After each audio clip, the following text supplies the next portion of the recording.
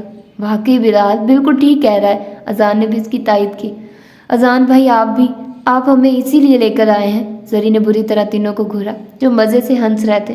وہ اس بات سے بہت چڑھتی تھی جب موئز یا بلال اس کے سامنے سے چیزیں اچک لیتے تھے۔ وہ دونوں ناراض ہو گئے، پھر سب نے بڑی مشکل سے انہیں بنایا۔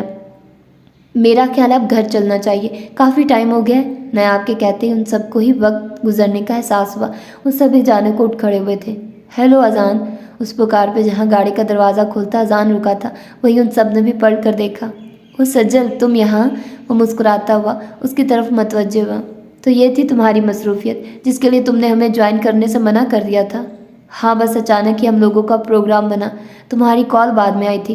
اینی وے گائز، یہ سجل ہے، میری تایا ذات۔ اذان نے سب کو ساتھ ہی مخاطب کیا، نام سے تو وہ سبھی جانتے تھے۔ ہاں، سجل کو دیکھا پہلی بار تھا، شاید بچپن میں کبھی دیکھا ہو۔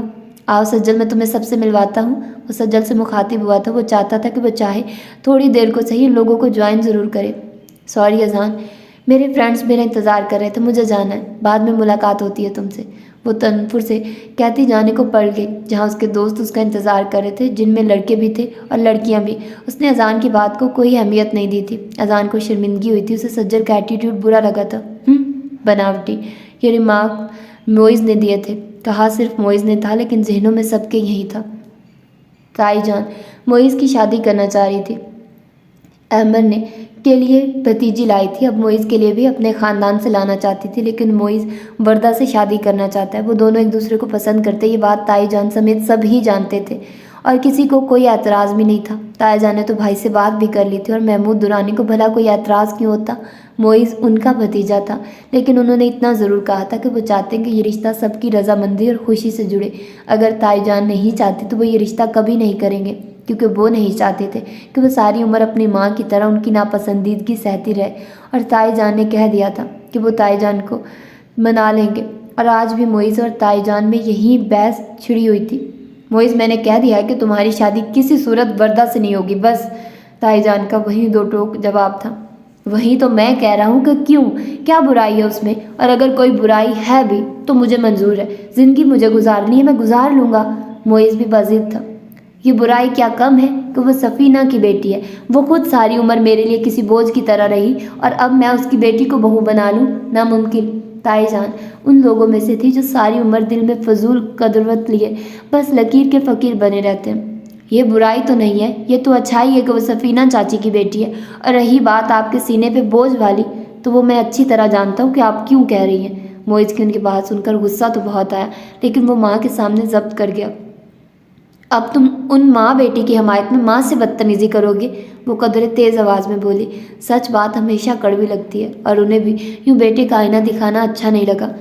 امی، میں آپ سے بدتمیزی کرنے کا سوچ بھی نہیں سکتا، میں صرف یہ کہہ رہا ہوں کہ گزری باتوں کو دہرانے کا فائدہ، اس سے صرف دل میں قدرت بڑھتی ہے اور کچھ نہیں۔ آپ آج تک صرف اس بات کو لے کر بیٹھی ہیں کہ آپ کی خواہش کے مطابق خالہ کی شادی محمود چاچو سے نہیں ہوئی، اور یہی بات سفینہ چاچی سے آپ کی نفرت کی وجہ ٹھہری۔ ایسی باتیں سوچتے وقت ہم یہ کیوں نہیں سوچتے کہ یہ ساری نصیب کی باتیں، ہم اپنی مرضی سے ایک پتا بھی نہیں لا سکتے، اور پھر کون سا خالہ اپنی زندگی میں ناخوش ہے؟ ماشاءاللہ اپنے گھر میں خوش ہے، ایک عمر گزر گئی ان کی بھی، اب تو دادی بھی بن گئی ہیں۔ ایسا تو آپ تب سوچتی نا جب وہ اپنی زندگی میں ناخوش ہو۔ پلیز بھول جائیے سب باتوں کو، اپنا دل اتنا سخت مت کریے، صرف میرے بارے میں سوچیے امی پلیز۔ میں نے ہمیشہ صرف وردہ کو ہی سوچا ہے۔ معیز نے محبت سے ماں کے ہاتھ تھامے پوری کوشش کی تھی انہیں اپنا موقف سمجھانے کی۔ تمہاری شادی وردہ سے نہیں ہوگی، میں نے کہہ دیا ہے بس، اس کے علاوہ جہاں کہو میں آج ہی تمہارا رشتہ لے جاؤں گی۔ وہ اس کے ہاتھ چٹک کر اٹھ کھڑی ہوئی، گویا اس کا سمجھانا بیکار ہی گیا تھا۔ اور میں اس کے علاوہ کسی سے کبھی شادی نہیں کروں گا امی، یہ آپ بھی سن لیں۔ وہ انہیں جاتے دیکھ کر پیچھے سے بے ساختہ چلا اٹھا، لیکن تائی جان ہمیشہ کی طرح اس کی کسی بات کا نوٹس لیے بغیر چلی گئی تھی۔ وہ اس جھنجھلا کر رہ گیا۔ السلام علیکم پھپھو۔ زری ہاتھ میں ٹرے تھامے پھپھو کی طرف آئی تھی۔ پھپھو دادو کے کمرے میں ان کے پاس بیٹھی تھی، سو وہ وہیں چلی آئی۔ وعلیکم السلام، آؤ زری، پھپھو نے ہمیشہ کی طرح خوش دلی سے جواب دیا۔ وہ دادو کو سلام کر کے ان کے سامنے جھکی تو وہ سرسری سے جواب دے کر تسبیح اٹھا کر پڑھنے لگی۔ وہ خاموشی سے انہیں دیکھ کر رہ گئی تھی، ہمیشہ کی طرح وہی روکھا پھیکا انداز تھا ان کا۔ کیا لائی ہو زری؟ پھپھو نے اس کے ہاتھ میں موجود ٹرے کی طرف اشارہ کیا تھا۔ پھپھو، ماما نے آپ کے اور دادو کے لیے بگھاڑے بینگن بھیجے ہیں، انہوں نے کہا آپ دونوں کو بہت پسند ہے۔ ارے ہاں، اور سفینہ بھابھی تو بناتی بھی بہت مزے کی ہے نا اماں؟ پھپھو نے اٹھتے ہوئے کہا۔ ذروا اس لمحے جانے کیوں دادو کا جواب سننے کو رک گئی تھی۔ ہاں بس ایک کھانا ہی اچھا بنا لیتی ہے ہماری منجلی بہو، تعریف بھی کی تو کس پیرائے میں۔ یہ بات سیدھے ڈھنگ سے بھی کہی جا سکتی تھی۔ پھپھو اسے ساتھ لے کر کچن میں آ گئی۔ وہ کباب تلنے کے ساتھ ساتھ زری سے باتیں بھی کر رہی تھی۔ تبھی اذان اور بلال ایک ساتھ ہی لاؤنج میں داخل ہوئے۔ شاید وہ دونوں کہیں باہر سے آ رہے تھے۔ اذان کی جاب شروع ہو گئی تھی اور اسے 6 ماہ کے لیے ٹریننگ پر جانا تھا، بس وہ اسی تیاریوں میں لگا ہوا تھا۔ اذان کچن میں پانی پینے آیا تو بلال بھی پیچھے ہی چلا آیا۔ پھپھو بہت اچھی خوشبو آ رہی ہے، کیا بنا رہی ہیں؟ بلال نے کہتے ہی کباب اٹھا لیا اور ساتھ ہی کچن ٹیبل پر رکھی ٹرے کا ڈھکن بھی اٹھایا تھا جو زری لے کر آئی تھی۔ یہ آج کیا چیز تمہارے تجربے کی نظر ہوئی ہے؟ وہ دونوں ہی ڈش میں جھانک رہے تھے، البتہ سوال اذان کی طرف سے آیا تھا۔ یہ میں نے نہیں، ماما نے بنایا ہے اور پھپھو اور دادو کے لیے بھیجے، آپ کے لیے نہیں ہے۔ وہ جواب حسب توقع تپا ہوا تھا۔ اتنی اچھی اچھی ڈشز وہ سیکھ کر آتی اور ٹرائی کرتی تھی، اور وہ تینوں ایسے ہی ان میں سے برائیاں نکالتے تھے۔ ہاں یہ اور بات تھی کہ آخر میں ڈش ہمیشہ خالی ہی ملتی تھی۔ ہماری ایسی قسمت کہاں کہ آپ ہمارے لیے خاص طور پہ کبھی کچھ لائیں۔ کباب کھاتے ہوئے بلال کی آواز اونچی ہرگز نہیں تھی کہ زری یا پھپھو سن پاتی، لیکن ساتھ کھڑے اذان نے ضرور سنی تھی اور چند لمحے کو رک کر اسے غور سے دیکھا تھا۔ بلال کی نگاہوں میں جو چمک تھی وہ صاف محسوس کی جا سکتی تھی، اور ایسا آج پہلی بار نہیں بلکہ چند بار پہلے بھی اذان کو محسوس ہوا تھا۔ اذان نے نگاہ پھیر کر زری کو دیکھا، وہ ہنوز پھپھو کے ساتھ بات کرنے اور سلاد بنانے میں مصروف تھی۔ وہ سر جھٹک کر اپنے بجتے موبائل کی طرف متوجہ ہو گیا۔ تائی جان نے تایا سے بات کی تھی اور انہیں معیز کو سمجھانے کو کہا تھا، لیکن بات الٹی ان کے گلے پڑ گئی تھی۔ تایا جان نے الٹا انہیں ہی سمجھانا شروع کر دیا۔ تم یہ چاہتی کہ وہ آپ کی بات مان لے؟ اگر آپ اس کی بات مان لے تو کیا حرج ہے؟ ایسی غلط خواہش بھی نہیں ہے اس کی۔ تایا جان نے اخبار لپیٹ کر رکھا، اینک اتار اس کے اوپر رکھی اور بات کرنے کے لیے میدان میں اتر آئے۔ کیوں؟ میں کیوں مانوں؟ وہ اولاد ہو کر نہ جھکے اور میں ماں ہو کر اولاد کے سامنے جھکاؤں؟ ہرگز نہیں۔ وہیں ایک ہی رٹ تھی، اسے جھکنا نہیں، خواہش کا احترام کرنا کہتے ہیں۔ زندگی اس نے گزارنی ہے جیسے وہ خوش، اور مجھے تو کوئی برائی نظر نہیں آتی اس بات میں۔ تایا جان نے گویا اپنی طرف سے بات ہی ختم کر دی تھی۔ اس کے ساتھ ہماری بھی زندگی جڑی ہے، میں نے اس کے لیے اپنی بھانجی کے لیے بات کر لی ہے، معیز کی شادی وہیں ہوگی، کچھ تو میرے دکھوں کا ازالہ ہو۔ آپ بس اسے سمجھائیے۔ وہ بازد تھی کہ تایا جان اسے سمجھائے، کیونکہ ماں کی وہ ذرا کم ہی سنتا تھا۔ ایسے تو میں نے بھی محمود سے بات کر لی ہے۔ پھر؟ تایا جان نے سوالیہ نگاہوں سے انہیں دیکھا۔ پھر کیا آپ انہیں منع کر دیں؟ تو تم اپنی بہن کو کیوں نہیں منع کر دیتی؟ ایسے بھی کوئی غم کے پہاڑ نہیں ٹوٹے ہیں تم پر اور تمہاری بہن پر، اور ویسے بھی پہلے تمہاری بھتیجی نے آ کر کون سا گھر بسایا ہے جو اب یہ بھانجی صاحبہ نبھا کرے گی؟ ایک ماہ تو پورا گزار نہیں سکی تمہارے ساتھ زیادہ عرصہ رہنا نہ پڑے، اس لیے اس نے پہلے ہی امر کو قابو میں کر لیا تھا تاکہ وہ بعد میں کوئی مزاحمت بھی نہ کر سکے۔ تایا جان بھی ہمیشہ دو ٹوک بات کیا کرتے تھے، اس وقت بھی بات کڑوی تھی سو وہ حسب توقع تب گئے۔ کچھ کہنے کو منہ کھولا ہی تھا پر تایا جان نے بات کرنے کا موقع ہی نہیں دیا۔ اگر تمہیں اتنا ہی شوق ہے نا اپنے خاندان کو یہاں لا کر جمع کرنے کا تو عمر کی دفعہ یہ شوق پورا کر لینا، کیونکہ وہ بھی عمر سے کچھ زیادہ مختلف نہیں ہے، آسانی سے مان لے گا۔ لیکن معیز کی شادی وردہ سے ہی ہوگی۔ اس جمعے کو میں ان دونوں کی منگنی کر رہا ہوں، آنا چاہو تو آ جانا، ورنہ شوق سے جا کر رہو اپنی بھانجی بھتیجیوں کے ساتھ۔ وہ اپنی بات کہہ کر اٹھ کر جا چکے تھے۔ تائی کو ان سے اس جواب کی توقع نہیں تھی، وہ اپنا منہ لے کر رہ گئی۔ جمعہ کو معیز اور وردہ کی منگنی طے پائی تھی۔ رشتہ مانگنے تایا کے ساتھ تائی بھی خود چل کر آئی تھی۔ ہے نا حیرت کی بات، کیونکہ ان کی بھانجی نے معیز سے شادی کرنے سے انکار کہلوایا تھا۔ اس کا کہنا تھا کہ وہ ساری عمر خالہ کی طنز بھری باتیں سن کر نہیں گزار سکتی، اور معیز احمد کی طرح بالکل نہیں تھا کہ فوراً ہی الگ گھر لے لیتا اور بیوی کو وہاں رکھتا۔ وہ کبھی بھی اپنے اس گھر اور اپنے ماں باپ کو چھوڑ کر سوچ بھی نہیں سکتا۔ سو تائی ماں کو بھی بیٹے کی ضد کے آگے ہار ماننا پڑی اور مجبوراً یہاں آنا ہی پڑا۔ معیز کی خوشی کا کوئی ٹھکانہ نہیں تھا، مگر محمود درانی اور سفینہ تذبذب کا شکار تھے، کیونکہ وردہ سے بڑی نایاب تھی، اور نایاب سے پہلے وردہ کی منگنی کیسے کر دیتے۔ نایاب نے سنا تو ہنس دی تھی۔ ماما، کیا میں نے اتنی پڑھائی، اتنی محنت اس لیے کی تھی کہ اب جب میں بالکل منزل پہ آ کھڑی ہوں تو سب کچھ چھوڑ چھاڑ کر شادی کر لوں؟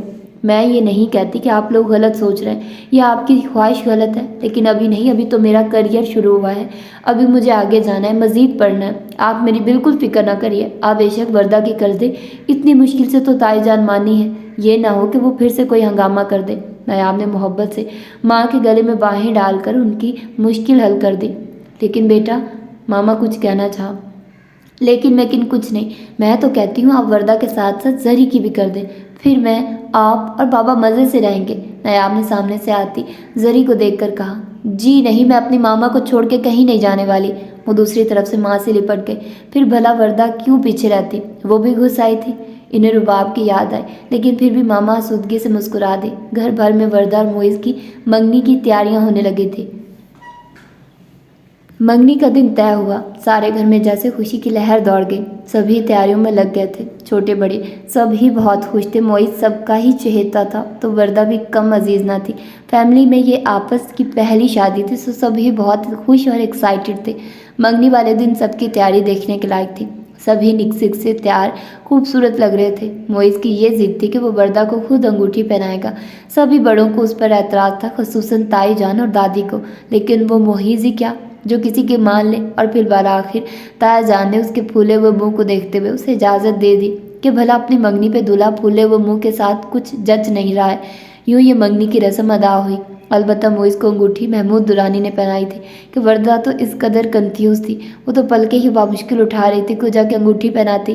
بلال کو فوٹوگرافی کا کافی حد تک شوق تھا، سو گھر کے ہر فنکشن، ہر موقع پہ فوٹوگرافی کے فرائض وہی انجام دیتا تھا۔ آج بھی اس نے ہی کیمرہ سنبھال رکھا تھا۔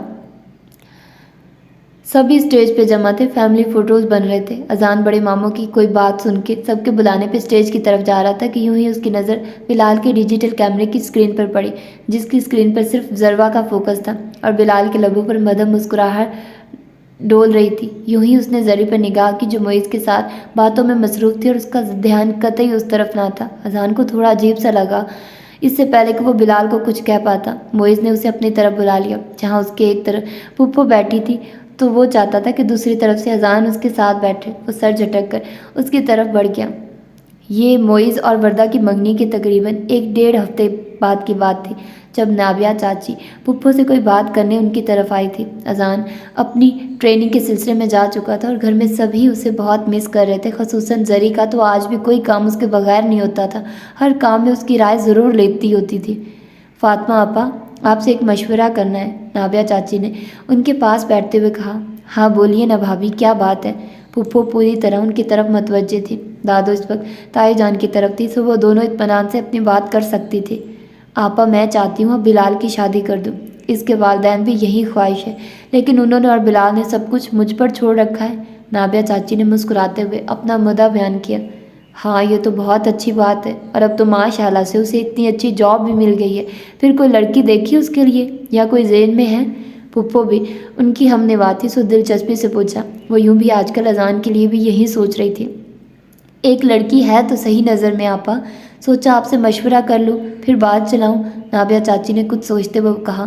اچھا، کون؟